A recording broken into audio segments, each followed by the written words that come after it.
there is the Speaker of the Lok Sabha, the Speaker of the Indian Union, and there is Mr. Om Birla. When Modi ji went and shook your hand, and I went and shook your hand, I noticed something. When I shook your hand, you stood straight like this and shook my hand. And when Modi ji shook your hand, you bowed down and shook his hand.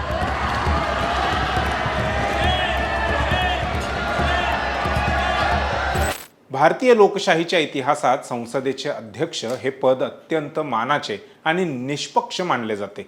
परंतु सध्या राजकीय वर्तुळात मोठी खळबळ उडवणारी चर्चा सुरू आहे.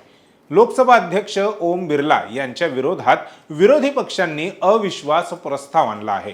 त्यांच्यावर पक्षपातीपणा केल्याचा गंभीर आरोप लावला जात आहे. भारतीय लोकशाहीच्या इतिहासात अशी वेळ फार कमी वेळा आली आहे जेव्हा लोकसभेचे सर्वोच्च पद अर्थात अध्यक्षपद स्वतःच वादाच्या भोवऱ्यात सापडले आहे. सगळ्यात धक्कादायक गोष्ट म्हणजे ओम बिर्ला कालपासून सभागृहाच्या कामकाजात सहभागी झालेले नाहीत आणि पुढील 14 दिवस ते पीठासीन अधिकारी म्हणून दिसणार नाहीत अशी शक्यता आहे. परंतु हा केवळ एका प्रस्तावाचा प्रश्न नाही, तर हा प्रश्न आहे त्या खुर्चीच्या निष्पक्षतेचा. पण खरोखरच ओम बिर्ला यांनी असे काय केले? याआधी कोणत्या अध्यक्षांवर असा अविश्वासाचा ठराव आणला होता आणि अध्यक्षांचा पक्षपातीपणा लोकशाहीसाठी किती घातक आहे? आज आपण या सर्व प्रश्नांवर सविस्तरपणे चर्चा करणार आहोत. नमस्कार, मी संकेत आणि आपण पाहत आहात मुंबई आउटलुक. ओम बिर्ला यांच्यावर विरोधी पक्षांनी प्रामुख्याने 3 मोठे आरोप केले आहेत. त्यातील पहिला आरोप असा आहे की विरोधकांचा आवाज दाबणे. विरोधी पक्षाच्या खासदारांना महत्त्वाच्या विषयांवर जसे की मणिपूर हिंसाचार, भारत चीन तणाव, राष्ट्रीय सुरक्षा, महागाई किंवा शेतकरी प्रश्न यांवर बोलू दिले जात नाही असा आरोप आहे. त्यांचे माईक बंद केले जातात, त्यांना मध्येच टोकले जाते असा देखील आरोप राहुल गांधींसह अनेक नेत्यांनी वारंवार केलाय. दुसरा आरोप असा आहे की एकाच वेळी मोठ्या प्रमाणात खासदारांचे निलंबन. गेल्या काही अधिवेशनात आपण पाहिले की विक्रमी संख्येने म्हणजे 140 पेक्षा जास्त खासदारांना निलंबित करण्यात आले.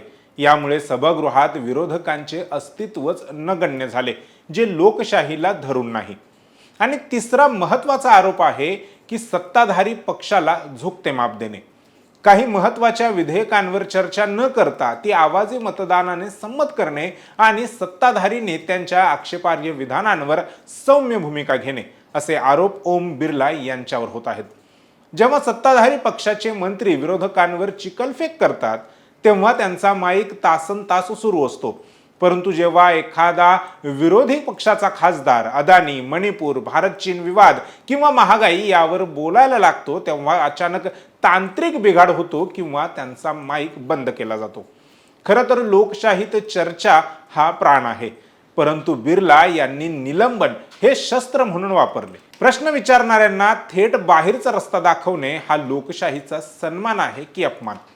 अध्यक्षांकडून अपेक्षा असते की त्यांनी अंपायर या म्हणजेच पंचाची भूमिका निभवावी, परंतु ओम बिर्ला हे मैदानात सत्ताधारी संघाची बॅटिंग सोपी व्हावी म्हणूनच पिच तयार करणारे क्युरेटर वाटू लागले आहेत.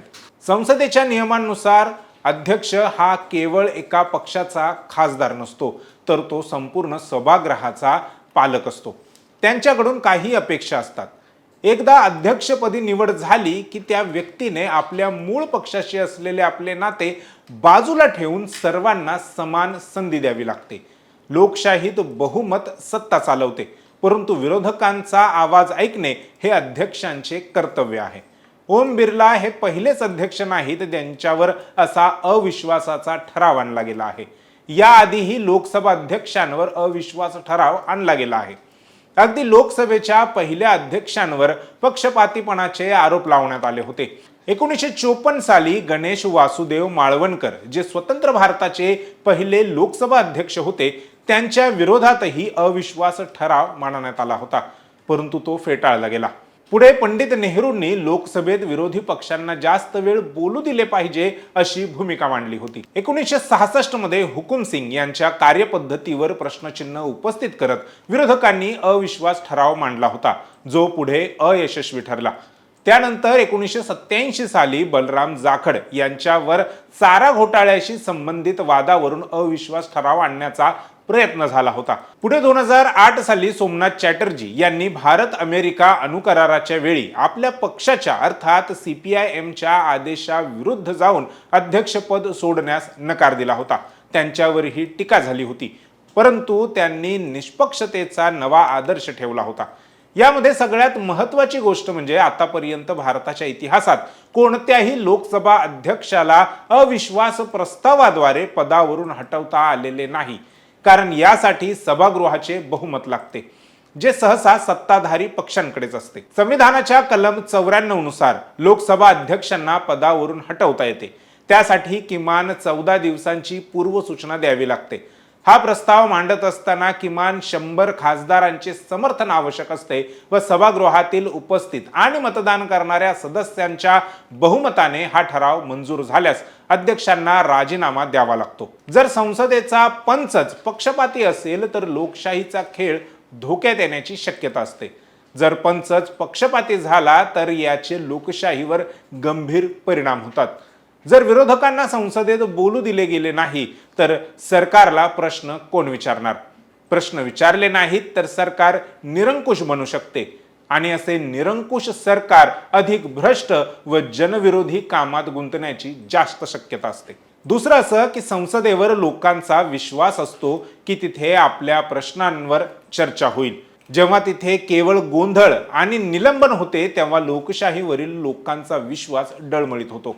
यातून चुकीचे पायंडे पाडले जाण्याची भीती वाटते. जर आज एका पक्षाचे अध्यक्ष पक्षपाती वागले तर उद्या दुसरा पक्ष सत्तेत आल्यावर तेच करेल. हे लोकशाहीच्या मुळावर उठणारे आहे. लोकसभा अध्यक्ष हे पद केवळ खुर्ची नसून ती लोकशाहीची सत्सद विवेकबुद्धी आहे. ओम बिर्ला यांच्यावरील अविश्वास प्रस्ताव मंजूर होईल की नाही हे राजकारणाचे गणित ठरवेल, परंतु संसदेत चर्चा होणे आणि विरोधकांचा सन्मान राखणे हीच खऱ्या लोकशाहीची ओळख आहे. ओम बिर्ला खरोखर पक्षपाती वागतात का की विरोधक केवळ राजकीय दबाव आणण्याचा प्रयत्न करत आहेत? यावर तुमच्या प्रतिक्रिया आम्हाला कमेंटमध्ये नक्की कळवा.